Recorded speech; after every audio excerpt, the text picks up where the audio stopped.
Olá pessoal, mais uma vez estamos aqui para darmos continuidade das nossas aulas, ok? E neste vídeo vamos ser breves ainda, continuando no vídeo que nós terminamos, não é?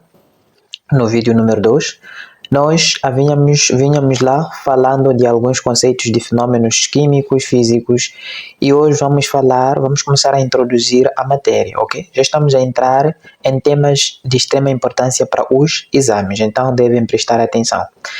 Matéria. Primeiramente, nós já definimos a matéria, o que era, mas vamos voltar a definir novamente para ver o que é a matéria. Então, temos aqui o conceito. Já vimos lá que matéria era o quê? Tudo o que tem massa e ocupa lugar no espaço. Então, praticamente tudo o que nós vamos encontrar, quase que tudo o que nos rodeia tem massa e ocupa um certo espaço no lugar. Então, isso é matéria. Temos aqui muitos exemplos, né?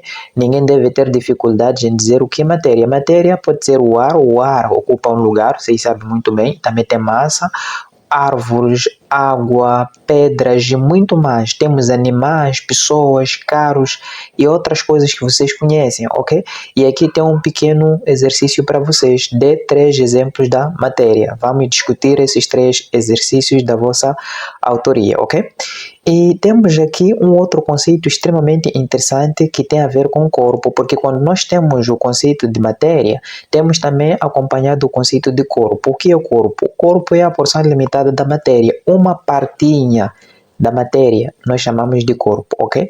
Se, por exemplo, temos a árvore há muita coisa que pode gerar. Então, o que a árvore gera, nós chamamos de corpo. Temos aqui, por exemplo, a mesa. Nós temos a árvore, só que a partir das árvores nós podemos fazer uma mesa de madeira, por exemplo. Então, a mesa é o corpo, porque é a parte limitada da matéria.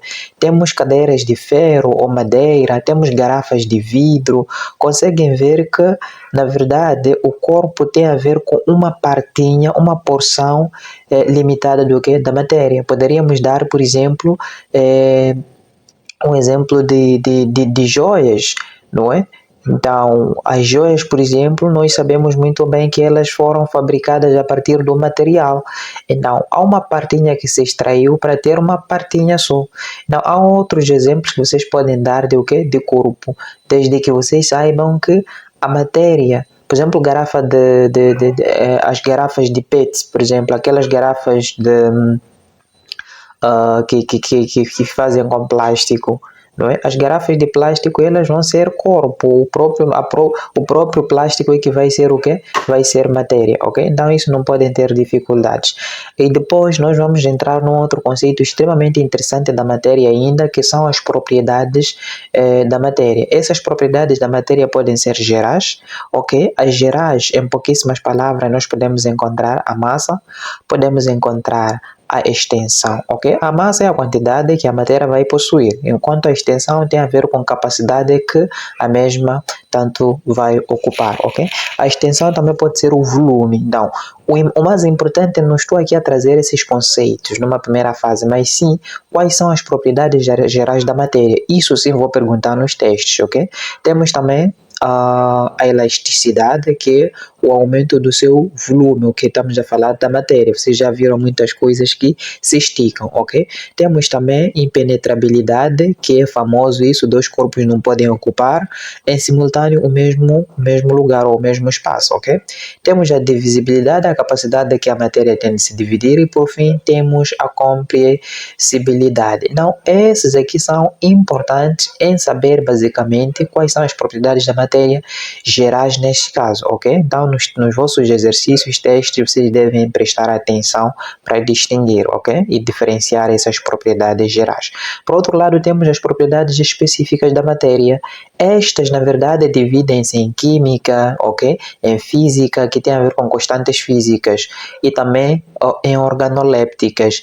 Esta aqui, o cheiro, a cor, o sabor, brilho, tem a ver com organolépticas, mas todas estas aqui são propriedades específicas. São gerais por quê? São gerais porque toda matéria possui, toda matéria tem essas propriedades, por isso são ditas gerais, ok? As específicas são propriedades que cada matéria possui, nenhum deles possui. Por exemplo, o ponto de fusão. O ponto de fusão da água não é o mesmo ponto de fusão do álcool. Então, estamos a dizer que ponto de fusão, o ponto de ebulição, o cheiro, a densidade, o sabor, a cor, esses fatores todos aqui são fatores que fazem parte da matéria, mas específica, ok? Então, vocês devem diferenciar quais são os fatores gerais ou as propriedades gerais da matéria. São essas aqui. No vosso caderno devem escrever, ok? Quais são as propriedades específicas da matéria? Vocês devem escrever estas propriedades e vamos discutir nos exercícios, ok? O último ponto tem a ver com estados físicos da matéria. Vocês devem saber que a matéria se apresenta na natureza de diferentes formas, ok? Então, estes estados principalmente podemos encontrar sólido, podemos encontrar líquido e podemos encontrar gás. A água, por exemplo, tem essa característica e por isso mesmo que nós trouxemos esta característica da água, ok? Então, vocês devem saber as transformações que aqui vão ocorrer. Primeiramente, nós temos esta transformação.